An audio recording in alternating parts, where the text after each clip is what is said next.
네, 오늘은 성령 강림절의 의미와 중요성에 대해서 또 은혜를 받기를 원합니다. 성령 강림절은 그 가치와 중요성에 비해 성탄절이나 부활절에 비해서 매우 소홀히 다루어지고 있어요.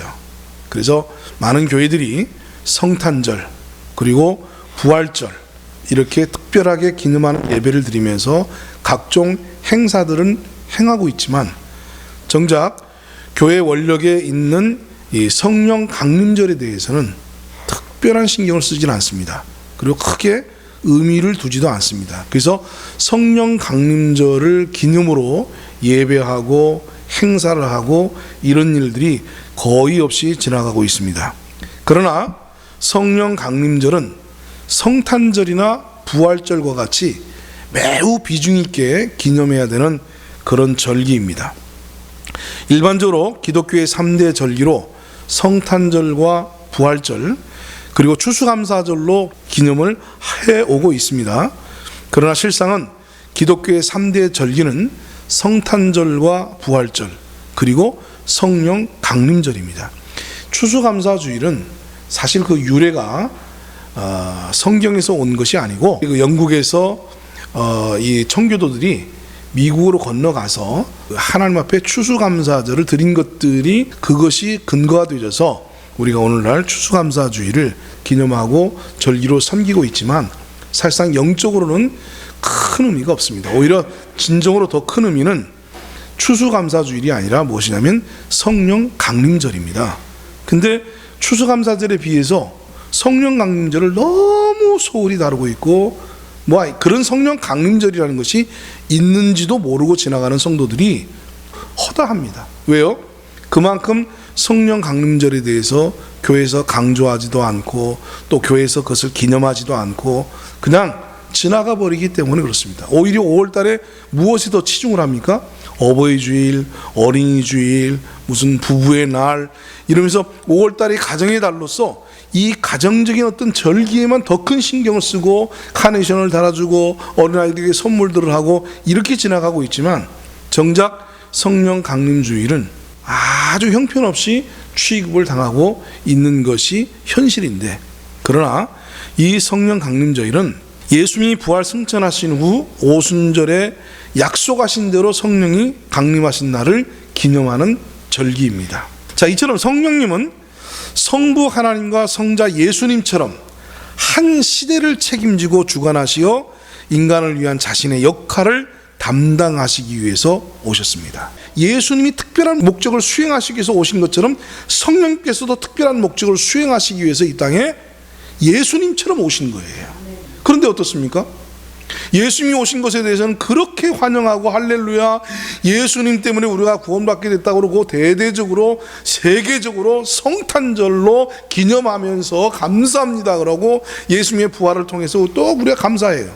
근데 예수님처럼 우리를 위해서 특별한 목적을 가지시고 예수님과 같은 비중으로 한 시대를 이끌어가기 위해서 오신 그 성령님에 대해서는 우리가 너무나 지금 소홀히 여기고 있다는 얘기입니다. 이처럼 성령님이 가지는 비중이 성경 전체의 성부 하나님에 비해 견주어도 부족하지 않고 성자 예수님에게 비추어도 부족하지 않는데 유독 성령 하나님에 대해서만큼은 대단히 소홀히 우리가 대하고 있다. 이것이 현실이다. 왜 그러겠습니까? 이유가 있습니다. 여기는 사탄의 계략이 숨어 있는 거예요. 사탄이 영이기 때문에 영으로 오신 성령님을 교묘하게 사람들로부터 그 중요성들을 상실하도록 만들고 왜곡되게 만들고 그렇게 해서 이 성령 시대의 성령의 역할을 사람들에게 인지하지 못하도록 방해 공작을 하고 있는 거예요.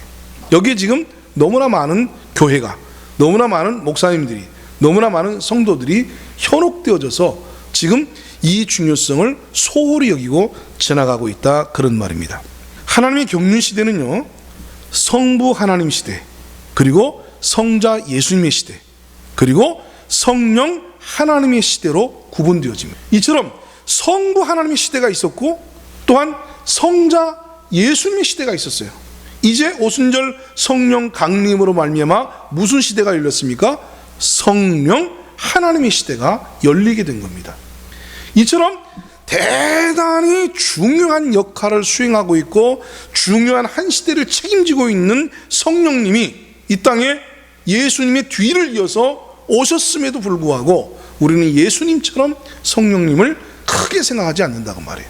예수님처럼 성령님의 역할을 비중 있게 생각하지 않아요. 또 예수님이 이 땅에 오셔서 무슨 일을 하셨는가 일일이 열거하고 일일이 탐구하고 일일이 날마다 그 사실들을 우리가 익히고 공부하고 찬송하지만 정작 성령이 이 땅에 오셔서 무슨 일을 행하셨는지, 성령이 어떤 중요한 역할을 감당하셨는지, 그리고 그 성령으로 말미암아 지금 우리가 어떤 혜택을 누려야 되고 어떤 혜택을 누리고 있는지, 이러한 사실들에 대해서는 너무나 모른다고 말해요. 그러나 여러분, 성령 하나님은 당당하게 성부 하나님의 시대가 있었던 것처럼 또 성자 예수님의 시대가 있었던 것처럼 성령 하나님의 시대를 주관하고 책임지고 있는 그러한 중요한 분으로 이 땅에 오셨습니다. 구약 시대는 성부 하나님의 시대입니다. 그리고 신약 시대는 성자 예수님과 성령 하나님의 시대로 구성되어 있습니다. 그래서 신약 시대 그러면 예수님의 시대로 알고 있는데 이거는 완전히 사탄에게 우리가 쏟고 있는 거예요. 우리가 성경을 제대로 충분히 알고 있지 못한 결과들입니다.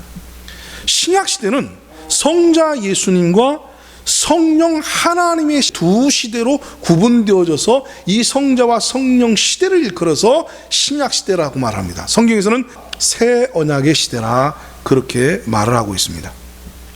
하나님께서는 옛 언약의 백성인 이스라엘의 무지와 어리석음으로 인해서 새 언약의 시대를 예언하셨어요. 자, 이 언약은 내가 그들의 조상들의 손을 잡고 애굽 땅에서 인도하여 내던 날에 맺은 것과 같이 아니할 것은 내가 그들이 남편이 되었어도 그들이 내 언약을 깨뜨렸습니다. 예레미야 31장에 나와 있는 말씀입니다. 31장 32절 말씀이에요. 그들이 내 언약을 깨뜨렸습니다. 여호와의 말씀이라. 히브리서 8장 8절로 10절에 보면 바로 이 예레미야서 31장에 나와 있는 새 언약에 관한 말씀을 그대로 인용을 하면서 이렇게 말합니다. 그들의 잘못을 지적하여 말씀하시되 주께서 이르시되 볼지어다 날이 이르리니 내가 이스라엘 집과 유다 집과 더불어 새 언약을 맺으리라. 또 주께서 이르시기를 이 언약은, 이 새 언약은 내가 그들의 열조의 손을 잡고 애굽 땅에서 인도하여 내던 날에 그들과 맺은 언약과 같이 아니하도다. 시내산에서 모세와 더불어 맺었던 옛 언약과는 다른 새 언약의 시대가 이루어지게 될 것이다, 나타나게 될 것이다 라고 말씀하셔요. 그리고 이 언약은 전혀 다를 거라는 거예요. 옛 언약과는 전혀 다른 성격의 언약의 시대가 열리게 될 것이다. 그들은 내 언약 안에 머물러 있지 아니하므로 내가 그들을 돌보지 아니하였도다. 옛 언약 안에 있던 이스라엘 백성들에 관한 말씀입니다. 자, 이 새 언약의 시대는 두 가지의 중요한 특성을 가진 새로운 시대가 될 것이라고 말씀하셨어요. 새 언약 시대가 열리게 될 텐데 이 옛 언약 시대와 다른 새 언약의 시대가 열릴 것이다. 그리고 이 새 언약 시대는 정말로 옛 언약 시대와는 완전히 다른 아주 특별한 성격을 가진 그런 새 언약의 시대가 열리게 될 텐데 이 새 언약의 시대에는 두 가지의 중요한 특성을 가진 그런 시대가 될 것이다 라고 말씀을 하셨습니다. 새 언약 시대의 특성 두 가지. 첫째는 뭐냐면 이제 그들의 죄를, 너희들의 죄를 다시는 기억하지 않고 영원히 기억하지 않겠다. 이것이 새 언약 시대의 특성이에요. 그 다음에 두 번째 새 언약 시대의 특성은 뭐냐? 율법을 이제 돌비가 아닌 너희들의 생각과 마음에 기록하겠다. 이것이 새 언약 시대의 특성입니다. 그렇다면 옛 언약 시대는 뒤집어서 말하면 어떤 시대였다는 거예요? 늘 그들이 죄를 짓고 짐승을 잡아서 그들의 죄를 속죄하지만 여전히 그 죄는 하나님의 기억에 남아있다는 거죠. 그래서 죄를 지을 때마다 저들은 어떻게 해야 돼요? 매년 똑같이 양을 잡아서 대제사장으로 말미암는 속죄제를 지속적으로 매년 반복해서 드려야만 했어요. 그런데 새 언약 시대가 오게 되면 이제 이 속죄제가 예수 그리스도로 말미암아서 영단번에 완성되어지고 다시는 너희들의 죄를 기억하지 않는, 그래서 다시는 또다시 반복해서 속죄 제사를 드리지 않아도 되는 그러한 시대가 오게 될 텐데, 그 시대가 무슨 시대다? 새 언약의 시대다. 아멘. 그 다음에 두 번째, 옛 언약은 율법을 모세를 통해서 시내산에서 하나님께서 돌비에 새겨서, 친히 돌비에 새겨서 주셨어요. 그래서 그 돌비에 새긴 율법에 따라서 율법을 사람들이 지키려고 애를 써야만 했습니다. 그것이 옛 언약의 시대였어요. 그런데 자, 새 언약의 시대가 되면 내가 더 이상 율법을 돌비에 새기지 아니하고 너희들의 생각에 두고 너희의 마음에 기록하겠다. 그래서 이제 율법이 돌비에 새겨진 율법을 보면서 행하는 시대가 아니라, 새 언약 시대는 그 율법이 내 마음 안에 들어와서 내 마음 안에 새겨져 있어서 그 내 마음에 성령의 이끄심과 인도하심에 따라서 우리가 그 법을 행하게 되지는 아주 특별한 시대, 전혀 정말 율법 시대는 상상할 수 없었던 그런 유기적인 율법 시대가 올 것이다. 유기적인 율법 시대, 즉 이게 뭐예요? 성령께서 각 사람의 상태와 입장과 처지와 수준에 따라서 유기적으로 역사해서 유기적으로 순종하며 따라가게 되지는 전혀 새로운 시대가 올 것이다. 이것이 하나님께서 예고하셨던 바로 그 내용입니다. 또 주께서 이르시되 그날 후에 내가 이스라엘 집과 맺을 언약은 이것이니 내 법을 그들의 생각에 두고 그들의 마음에 이것을 기록하리라. 나는 그들에게 하나님이 되고 그들은 내게 백성이 되리라. 그죠? 여기 내 법을 그들의 어디에 두어요? 생각에 두고 그리고 그들의 마음에 이것을 기록하리라. 그렇죠? 옛 언약은 법을 어디에 두었어요? 돌비에 새겨 두었어요.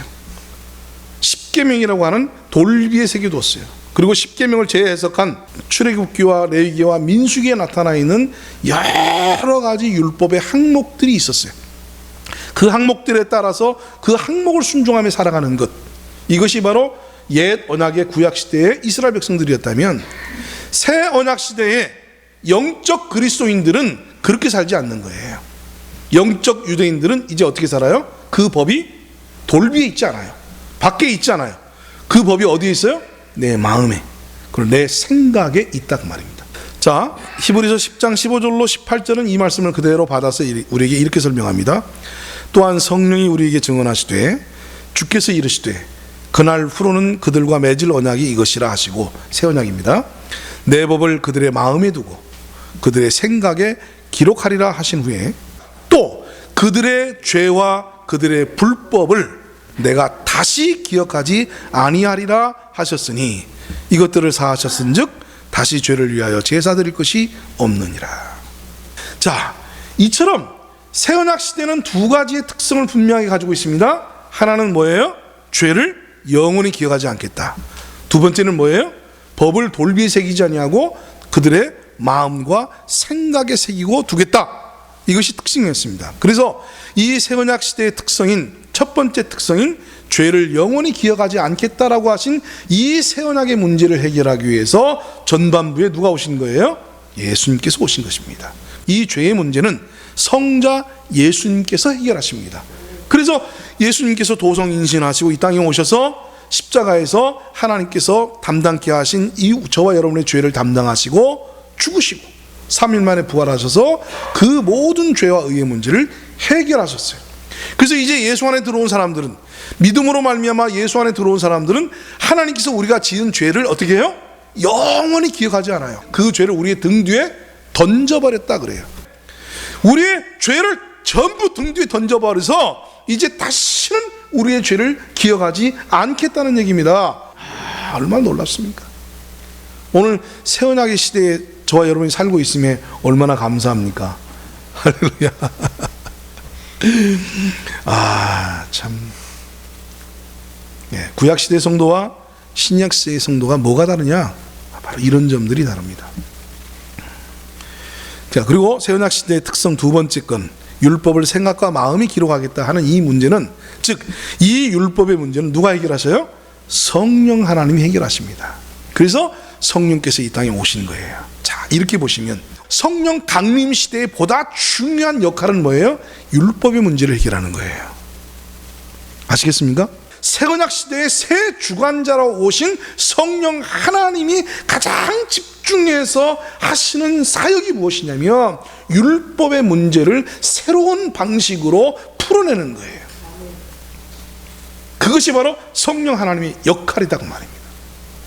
근데 우리는 이 점에 대해서는 저기다 던져버리고 저 바닥에다 던져버리고 그냥 충만 성령 강림 그래서 막 온몸이 부르르 떨렸느냐, 그래서 무슨 방언이 터져 나왔느냐, 그래서 뭐 방언을 받아야 성령이 세례가 임했고 방언이 없으면 성령 세례가 없다 그래가지고 한동안 막 성령 받으려고 그 방언 받으려고 그냥 온 산마다 기도원들이 세워져서, 예? 오죽하면 하늘산 기도원에는 뭐만 못 받는데요, 방언을 개만 못 받는데 개만 못 받는데 방언을. 그래서 그 방언 받으려고 얼마나 몰려다니는지 몰라요.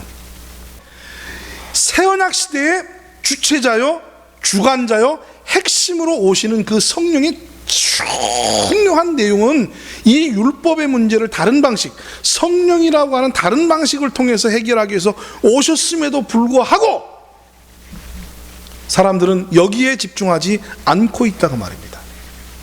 오히려 지엽적인 문제에 집착하고 있고 집중하고 있고 그 문제에 치심함으로 정작 중요한 핵심에 있어서는 거리가 먼 그런 어떤 성령과의 관계를 맺고 있다는 얘기입니다. 가슴 아프죠?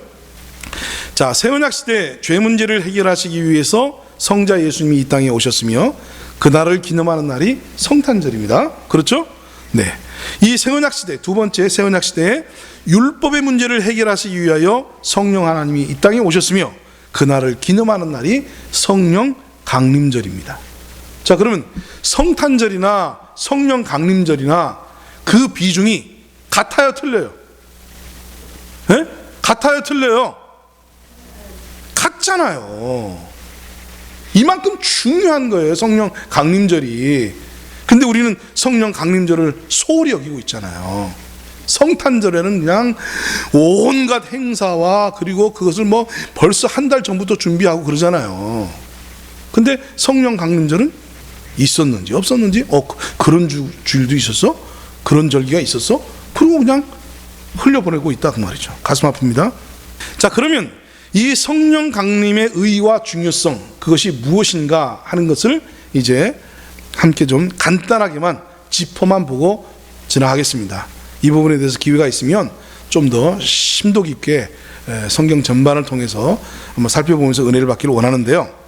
자, 첫째, 성령 시대는요, 교회 시대와 함께 진행이 되집니다.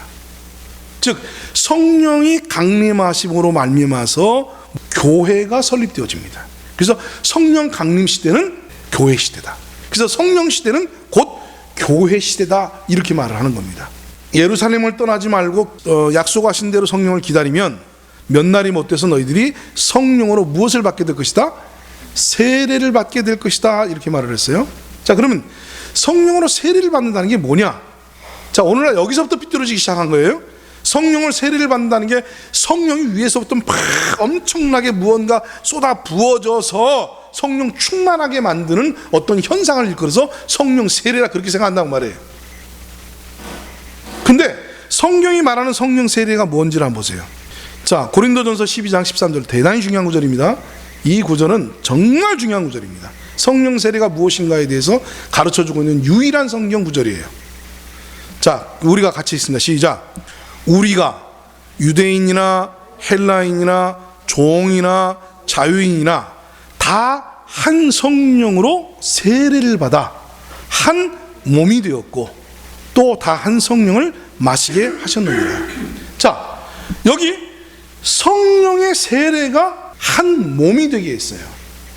즉 성령 세례라는 건 뭐냐면 로마서 6장에도 보면 세례는 연합을 의미해요. 연합. 그래서 성령으로 세례를 준다는 얘기는 성령이 임하기 전까지의 유대인들은 각각 하나님 앞에 구원을 받았어도 개체적 존재입니다.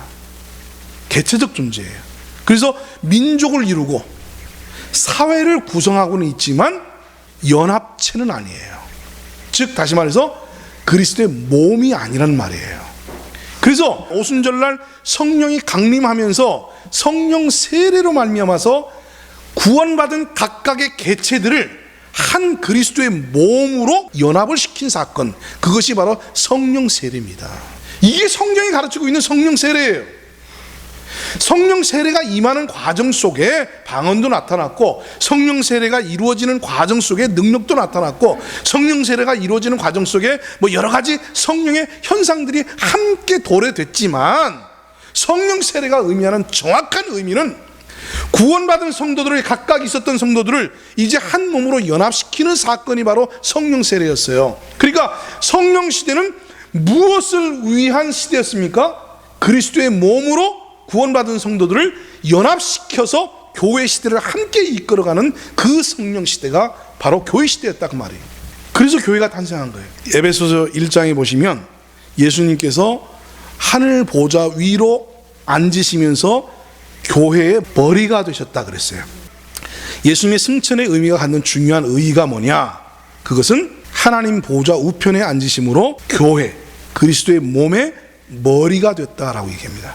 그래서 그리스도의 머리와 연합을 이룰 수 있는 몸을 구성하기 위해서 성령이 오신 거예요. 이제 이 몸을 구성하기 위해서 성령이 임하셔서 구원받은 각각의 사람들을, 그것이 유대인이 됐든 헬라인이 됐든 종이든 자유자든 그 누가 됐든지 간에 그 모든 구원받은 하나님의 백성들을 한 몸으로 연합을 시켰다 그 말이에요. 그래서 새언약 시대에는 구원받으면서 그리스도의 몸 안으로 유기적으로 연합이 되어져 있는 그리스도의 몸 안에 지체들이 된 거예요. 유대인들을 일컬어서 교회라고 말하지 않습니다. 광야교회라는 표현이 딱 한 구절이 나오긴 하는데 그리스도의 몸이라는 개념은 아니에요.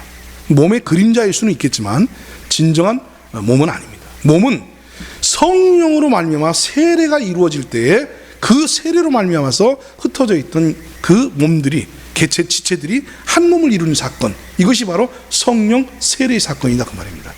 할렐루야. 성령 시대는 교회 시대하고 함께 시작이 되죠. 성령 시대가 시작됨으로 말미암아서 비로소 교회라고 하는 특별한, 아주 특별한 유기적인 연합체가 형성이 되집니다. 그래서 이 유기적인 교회의 연합체는 누가 일하시는 거예요? 성령이 역사하시는 거예요. 그러니까 성도들이 교회 안에서 각자 누구의 이끄심을 받아야 돼요? 성령의 이끄심을 받아야 돼요. 그래서 성령의 이끄심을 받아야 그 성령 안에서 유기적으로 서로 연합해서 유기적인 역할들이 나오는 게 돼요. 그래서 어떤 사람은 성령의 감동으로 말미암아서 헌금을 더 많이 하고, 어떤 사람은 성령의 감동으로 말미암아서 앞에 나와서 헌신하고 봉사하는 일들을 더 많이 하게 되죠. 그래서 교회는요, 어떤 공동체처럼 의무를 부과해가지고 누구나 똑같이 너는 이 일하고 너는 저 일하고 이렇게 조직적으로 관리하는 게 아니에요. 교회가 조직적으로 관리하는 순간 몸의 기능이 죽어버립니다. 몸의 기능이 죽어요. 그래서 교회는 무엇을 시키는 곳이 아니에요. 뭘 지적하는 곳이 아니에요. 목사님들이 마치 어떤 그 단체 장인 것처럼 단체 장이 되어서 조직하고 그 조직을 통해서 어떤 일들을 시키고 수행하게 만들고 평가하고, 이렇게 되면 그런 교회가 아니라 동아리가 되는 거예요. 동아리. 예수의 이름으로 모인 동아리. 교회가 아니에요. 교회는 생명체입니다. 할렐루야. 역사상 가장 신기한 생명체, 그게 바로 뭐예요? 교회예요. 그리스도의 몸이에요. 그래서 그리스도의 몸 안에 성령께서 유기적으로 역사하심으로 말미암아 성령을 따라서 우리가 함께하는. 그래서 에베소서에 뭐라고 했어요? 성령이 하나 되게 하신 것을 너희는 어떻게 하라? 힘써 지키라. 성령이 하나 되게 이미 하셨어요, 우리를. 그렇기 때문에 교회에서 제일 중요한 게 무엇입니까? 하나 되는 겁니다. 여러분, 교회에서 하나 되는 것보다 중요한 건 없습니다. 그렇기 때문에 교회는 자기 의견, 자기 고집, 자기 취향, 자기 생각, 이런 것들이 깨지지 않고는 교회가 세워지지 않습니다.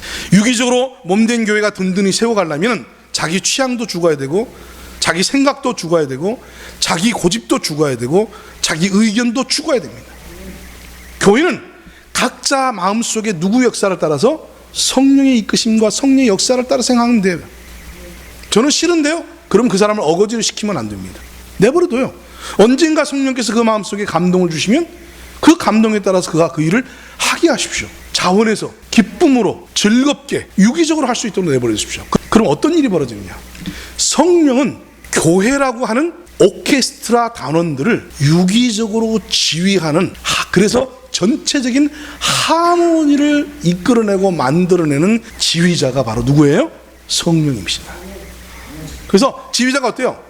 탁 치면 어떻습니까? 팍 바이올린을 켜야 돼. 근데 지휘자가 지시도 안 하는데 막 하게 되면 이건 그런 불협화음이 일어나요. 그래서 딱 그런 바이올린, 그 다음에 딱 그럼 저기서 막 북을 두드립니다. 그 다음에 딱 그럼 막 트럼펫 쫙 그러고, 그 딱 그럼 합창단이 전체적으로 쫙. 바로 성령은 당신 안에 큰 그림이 있어요. 그 큰 그림을 가지고 각자의 단원들, 각자의 구원받은 성도들의 마음속에 유기적으로 그 수준과 그 입장과 그 처지와 상황에 맞게끔 이끄시고 인도하셔서 그 모든 것들이 아름다운 하모니를 이루어서 그리스도의 몸으로 사랑 안에서 함께 지어가도록 역사를 하는 것이 성령이다, 그 말이에요. 그러니까 교회는요, 유기적으로 진행이 되셔야 돼요. 우리 마음속에 나도 참 특송을 하고 싶은데 그 마음 딱 있으면, 목사님 이번 주에 혹은 제가 다음 주에 특송하기 원합니다, 그렇게 하시면 하실 수 있어요. 그걸 막으면 뭘 막는 거예요? 성령의 역사를 막는 거예요. 그럼 교회가 무엇을 잃어버려요? 생명력을 잃어버려요. 생기와 생동감을 잃어버려요. 꽃꽂이 누가 하라는 사람이 없어요. 내 마음에 감동이 되지만 할 수 있어요. 교회 청소 정해놓고 하는 것, 이거는 아닙니다. 정해놓고 하는 것이 아니라 내 마음에 감동이 되는 사람들이 와서 청소하는 거예요. 어떤 사람에게 성령이 감동을 주셨어요. 야, 빨리 가서 오늘 그 청소해라. 근데 이 사람이 불순종을 했어. 그러면 이제 교회가 지저분해질까요? 아니죠. 유기성이라는 건 그런 게 아니에요. 그래, 너는 순종 안 했으니까 알았어, 너는 이번 일에는 제껴놓고. 그리고 또 다른 사람의 마음에 감동을 줍니다. 교회가 가고 싶어. 딱 갔는데 교회가 청소가 안 돼 있는 걸 보게 되는 거야. 그때 내 마음속에서 어휴, 아무개 집사님, 욕을 하는 것이 아니라, 야, 나에게도 교회를 위해서 청소할 수 있는 무엇이 왔다? 기회가 왔네. 할렐루야, 하나님 이 귀한 은혜를 저한테 주시다니. 그러면서 자발적으로 기쁨으로 청소하게 되는 거예요. 예, 그게 교회예요. 아유, 뭐야, 교회가 왜 이렇게 지저분해? 뭐야, 누가 이번에 당번인데 안 한 거야? 누구야? 이게 뭐야, 반찬이 이게 뭐야? 여러분요, 그렇게 되지면요, 그런 이제 교회가 더 이상 교회가 아니라 뭐가 됐다고요? 조직체가 됐다니까요. 조직이 돼버린 거예요. 여러분, 교회를 조직하는 순간 성령의 유기적인 그 방식은 다 깨집니다. 여러분, 율법과 상반되는 개념이 뭐라고요? 성령이라니까요. 자, 그래서 두 번째가 뭐예요? 율법의 시대가 끝이 나고 영의 자유 시대가 시작되었다. 그래서 주의 영이 있는 곳에 무엇이 있다? 자유함이 있다. 즉, 다시 말해서 돌비에 새겨진 율법이 이제는 내 마음 안으로 들어왔기 때문에 자유해졌어요. 돌비에 새겨진 그 율법으로부터 자유해졌다고요. 그럼 돌비에 새겨진 율법으로부터 우리가 자유해졌기 때문에 이제 방종하게 됩니까? 아니에요. 내 마음에 그 법이 어떻게 돼요? 기록되어 있다니까요. 내 마음과 내 생각이 법이 기록되어 있다니까요. 그래서 내 상태와 수준과 처지와 입장에 따라서 그 성령께서 내 마음속에 유기적으로 그 하나님의 법을 잘 적용시켜 나가요. 그게 성령 시대예요. 그래서 성령은 율법에다 집어넣으면 끝나는 거예요. 그래서 예수님이 뭐라고 말씀하셨죠? 새 술은 새 부대에 넣어야 된다. 새 술을 새 부대에 넣지 않고 헌 부대, 즉 옛 언약 율법에다 집어넣어버리면 어떻게 된다? 둘 다 터져가지고 다 망한다는 거예요. 오늘날 지금 이제 성령 시대에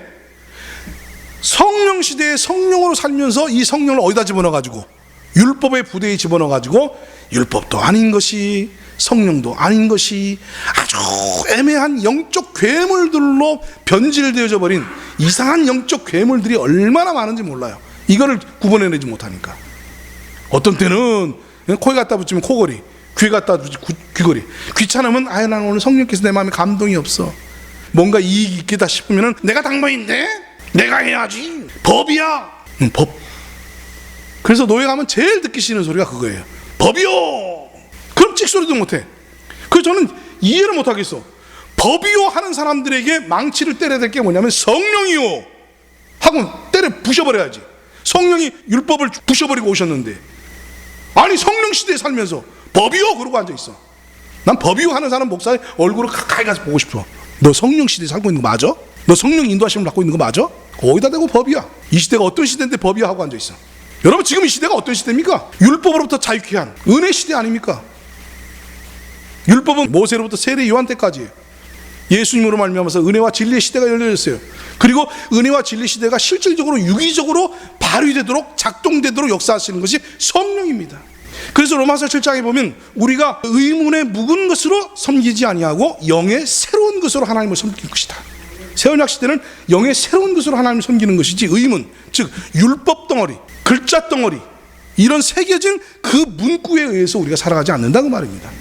그 다음에 세 번째, 육신이 연약하여 할 수 없었던 그것을 성령은 하시나니 성령께서 어떻게 하십니까? 이제 우리로 하여금 그 율법의 요구들이 내 안에 성령의 열매로 나타나도록 우리 안에서 유기적으로 역사하신단 말이에요. 그래서 전에는 율법대로 우리가 행할 수 없었어요. 그러나 성령이 우리 안에서 그 일을 가능케 하십니다. 그리고 아까 말씀드린 교회와 유기적 관계를 통해서 성장을 해요. 그래서 성화가 안 이루어진다. 왜 우리가 변화가 없느냐? 개인 경건에만 치심을 하니까 안 되는 거예요. 오늘날 성화의 과정 그러면 많은 사람들이 개인 경건에다가 집중을 해요. 내가 하나님 앞에서 기도하고 그 다음에 성령으로 충만해지고 막 은혜로 충만해지면 내가 성화가 되는 줄 알아요. 내가 거룩해지는 줄 알아요. 됩니까? 안 되잖아요. 산에 가보십시오. 성령 충만해졌다고 은혜 받고 내려와 보세요. 일주일을 버티나 한 달을 버티나 똑같아져요. 무슨 현상이 나타납니까? 금단 현상이 나타나요. 그래가지고 더 화를 내, 더 짜증내. 그래놓고 뭐라 그래요? 적반하장으로 에이씨 은혜 받고 왔는데 너 때문에 다 쏟았잖아. 너 때문에 다 쏟을 은혜는 은혜가 아니야. 알지도 못하면서. 은혜는 내 안에서 역사하시는 성령이 은혜입니다. 그 성령께서 내 안에서 내 마음을 바꾸시고 내 생각을 바꾸시고 내 마음의 의지에 긍정적 발동을 일으키셔서 우리로 하여금 자발적으로 변화시키게 한다고 말해요. 그런데 성령은 성령 시대와 동시에 무슨 시대가 열렸어요? 교회 시대가 열렸기 때문에 개인 경건을 통한 성령의 역사는 반쪽이에요. 아시겠어요? 개인 경건을 통한 성령의 역사는 반쪽입니다. 그럼 나머지 반쪽은 뭐예요? 교회의 연합 안에 있습니다. 교회의 유기적인 연합 안에 있어요. 그래서 여러분이 구원받고 교회 안에서 유기적으로 연합하되 성경의 유기적인 연합의 방법이 가장 중요한 방법이 뭐라고 그랬습니까? 교제. 서로 교통함으로. 서로 연락한다는 표현을 썼습니다. 에베소서에는. 서로 상합하여 연락함으로 그리스도의 장성한 분량까지 우리가 어떻게 한다는 거예요? 성장해 간다는 거예요. 그래서 성전 건축이 뭐라고 그랬어요? 예배당 건축하는 것이 성전 건축이 아니라 성도들이 사랑 안에서 하나로 유기적으로 점점 세워져 가는 거, 그게 성전 건축이에요. 교회 지어놓고 맨날 니 탓이요 내 탓이요 하고 앉아있는 건 성전 건축이 아닙니다. 진짜 성전 건축은 예배당 건물 건축이 아니라, 전에는 나밖에 몰랐어요. 그랬던 사람이 구원받고 그리스도의 몸 안으로 연합이 되졌어요. 그래서 그리스도 안에서 지체라는 지체에 대한 의식에 대한 눈을 떠요. 그리스도의 몸에 대한 의식에 대한 눈이 성령으로 말미암아 떠지게 되져요.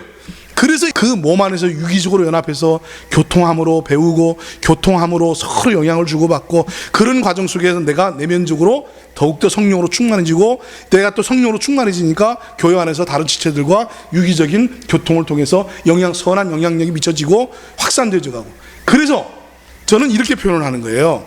개인 경건을 위한 성령의 역사와 교회의 유기적인 역사 안에 역사하는 성령의 역사는 마치 무엇과 같으냐면 맷돌의 두 짝과 같은 거예요. 맷돌의 두 짝.